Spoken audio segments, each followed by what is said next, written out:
Hello, my name is Allison Carmen, and welcome to my podcast, 10 Minutes to Less Suffering. And the name of today's podcast is Are You Experiencing All Your Joy? And I wasn't planning on speaking about this topic today, but I was just scrolling on Instagram and I saw this clip of this conversation between Brené Brown and Oprah. And this is what Brené Brown said. You asked me, what's the most terrifying, difficult emotion that we experience as humans? I would say joy. How many of you ever sat up and said, wow, work's going good, good relationship with my partner, parents seem to be doing okay, holy crap, something bad's going to happen. So what is that? When we lose our tolerance for vulnerability, joy becomes foreboding. I am not going to soften into this moment of joy because I'm scared. It's going to be taken away. The other shoe is going to drop. And then she said, I interviewed a man who told me my whole life I never got too excited, too joyful about anything. I just kind of stayed right in the middle. That way, if things didn't work out, I wasn't devastated. And if they did work out, it was a pleasant surprise. In his 60s, he was in a car accident. His wife of 40 years was killed. And he said, the second I realized that she was gone, the first thing I thought was, I should have leaned harder into those moments of joy, because that did not protect me from what I feel right now. So Brené talks a lot about vulnerability, and for me, I guess I talk more about uncertainty.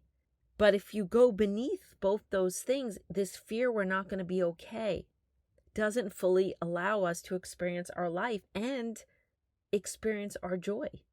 Because at the end of the day, we're afraid we will not survive the pain if we live on a deeper level.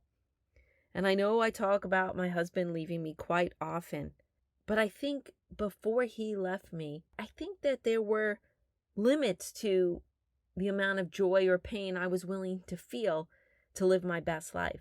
After he left, I realized that you survive the pain of most of your biggest fears. But not only do you survive it, but when you realize that the things in the outside world, you can overcome them, even if you lose your money, even if you lose a partner, even if you lose your job, whatever happens, there are new beginnings again. And it gives you the opportunity to live more deeply and to choose what your best life really looks like. Because no matter what you do, no matter what choices you make, if you're living that game of certainty, if you're living that game where I'm going to make myself safe, there is no safety. So when you think about that man, he was staying in a more even place because he thought that he was protecting himself, that that's where safety lies. And then he saw at the end of the day, no matter what he did, nothing protected him from that pain. And he lost so much joy and the depth of living because of it. And that's really the point of this podcast, is how deep are you living? Are you living deep enough to feel all your joy? And if you're so afraid of getting hurt and you're so afraid of losing and you're so afraid of not having, you might not be living your best life. Real protection is living in the unknown and availing yourself to all that's possible. That's the best life, because if you know life is filled with all these different possibilities at all times, you're more likely going to find your way. That is, to me, safety, when you love and trust yourself and you know you'll be okay no matter what. Then you have that inner safety, that inner certainty that you got this, that you're okay, that you're resilient, that love will prevail. To me, that is a joyful life, a safe life, and a certain life. Because you carry yourself wherever you go. You will never let yourself down. You will always have your back. And that's what I learned. And yes, if you put yourself out there more in the world, might you feel more pain? Sure. But you will also feel more joy.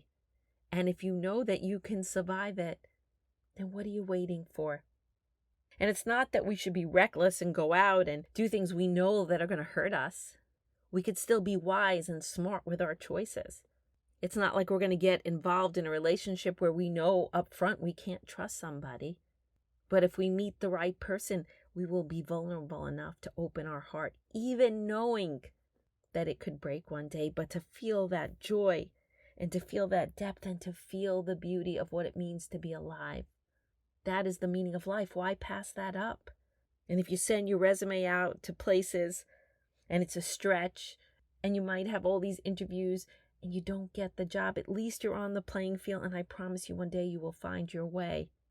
If you care about something, if something means something to you, and you are living your truth and living your heart and other people don't like it, I promise you, you will survive the pain.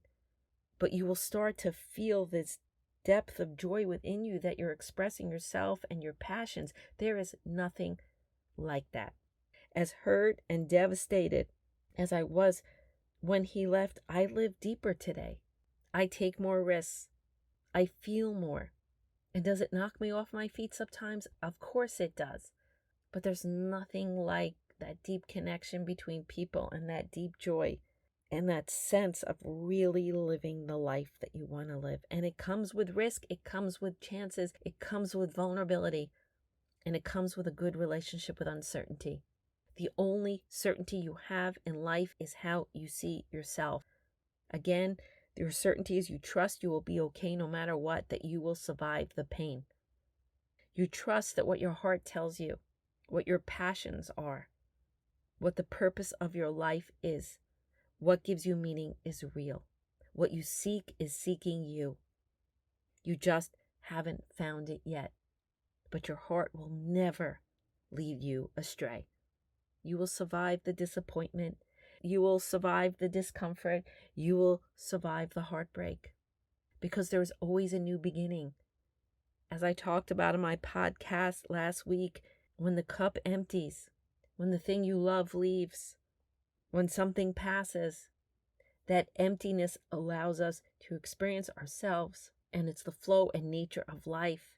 If you stay there in your stillness and you don't grab and you allow, that cup will fill up again with a new life, with a new thing. Know that uncertainty is your best friend, because if you want your life to change, it has to happen in the unknown. Uncertainty will always be there for you, but it's better than certainty. Certainty is a false game, a limited game. It prevents you from feeling, it prevents you from living, it prevents your life from having the meaning you want it to have. And it's not even real, but uncertainty is so gorgeous, it is so beautiful, it is always there for you.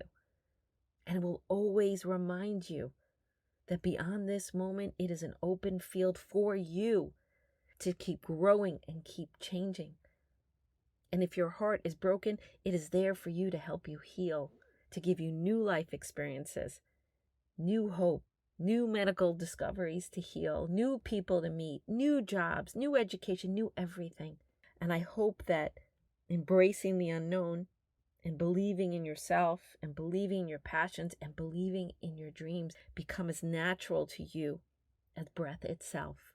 It's your divine right to live your best life. It's your divine right to feel the depth of joy, to be present, and not be afraid to live.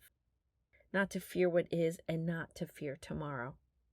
And for all we know, maybe this moment is giving us so much more than we can see. And we just need to open our eyes. Maybe there's so much in this life to be grateful for. Maybe we could be more certain that we have what it takes. And believe in our dreams, and believe in our life, and believe in ourselves. And for all we know, maybe the best is yet to come.